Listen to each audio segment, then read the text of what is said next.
طيب هل الهدف من ده إظهار قوتهم؟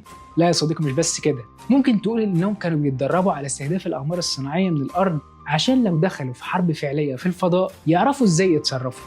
كمان يا صديقي في منافس صيني شرس لستارلينك، وهو شركة جي سبيس الصينية اللي عندها فعلا 30 قمر في المدار الأرضي المنخفض، وبتحاول دلوقتي تطور شبكاتها لمنافسة شركة ستارلينك.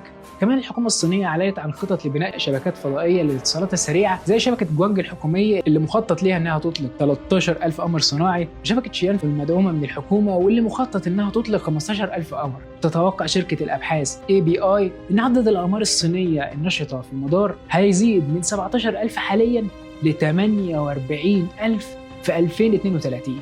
لو ده حصل فده معناه ان الصين قريب هيبقى عندها اكتر من ضعف عدد الاقمار الصناعيه اللي بتمتلكها كل دول العالم. لكن بالنسبه للارقام الحاليه وطبقا لاخر الاحصائيات، الصين لسه اقل من امريكا